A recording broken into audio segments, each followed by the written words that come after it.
that are being sold to multiple people. But what Ghana in essence has done in their country is set it up in a way that they have more structures in place, so you can protect your assets before you buy a property and find out like 20 people own that same acre of land. So that's one of the positives. This is an issue that is around Africa.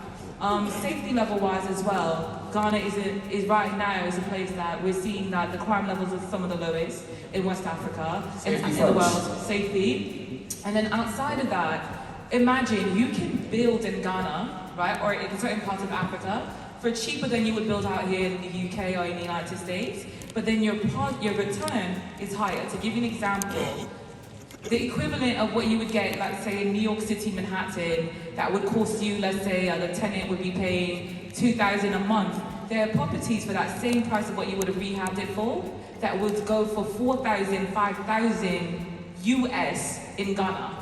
£4,500 in Ghana.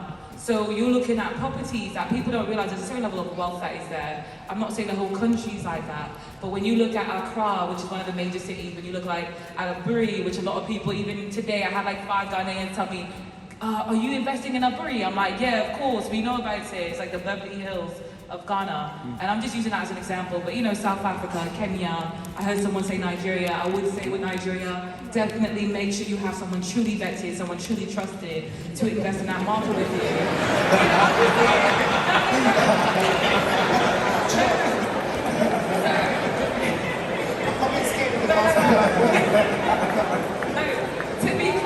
To be clear, a lot of my cousins are Nigerian, and I've been going to Nigeria since I was 9.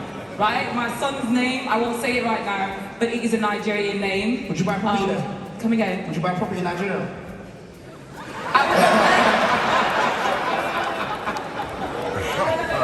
So I would own land in Nigeria, but I wouldn't develop there yet. And the only reason is because for me, if even my cousins who are Nigerian, who are coming from very prominent families, are being told by their family members, hey, make sure you come with security and we pick you up from the airport. It just doesn't give me that feeling of like, you know? Then I go to Ghana and I'm like, by myself, I'll get off the plane, and it's just a different vibe, right? And I feel just more comfortable right now.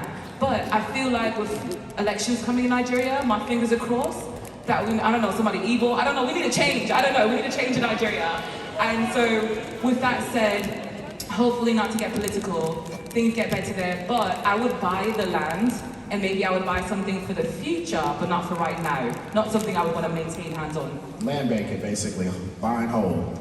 Buy and hold, and I think that we should be doing that around the world, because I will say this, Nigeria, Ghana, Kenya, Uganda, we have a soil crisis in this world.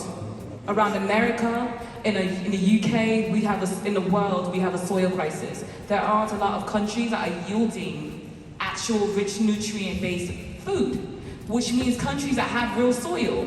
And countries like Ghana, where Switzerland and all these countries were buying Ghanaian cocoa and then calling it Swiss chocolate, right? When you hear that, this is why you buy in those countries and you hold, even if you're not ready to live there.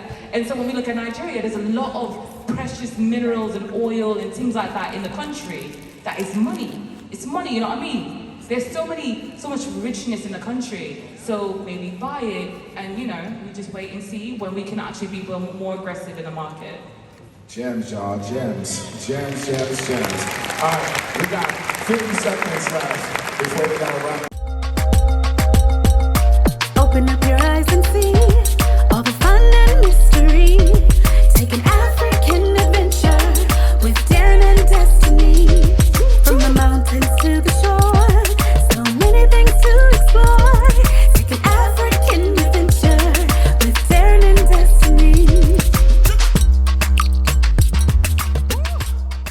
The Adventures of Darren and Destiny. And Darren and Destiny are twin brother and sister, and you go on their adventures throughout the African diaspora, meaning so African diaspora destinations, primarily focused in Africa, but we go to South America, we're going to go to the Caribbean. Their first book is going to take you to Ghana, and then we're going to go on a safari, and from there we're going to go to Ethiopia, and then we go to Salvador, Brazil. And what the goal is to be able to inspire curiosity in the continent of Africa, in our children from a very young age, and to really tell a more accurate story. Most of our children are exposed to negative images, late night infomercials about how bad things are, everybody's sick, everybody's poor, everyone's uneducated, but that's simply not true. So what Darren and Destiny and their family do is they go to different African destinations. They are learning about these different places. You're beginning to see positive images, but still telling the truth. I mean, that's the important thing, to tell the truth about some of the things that have occurred. But it's all done on our children's level so they begin to understand it. And it begins to pique their curiosity. They begin to learn more.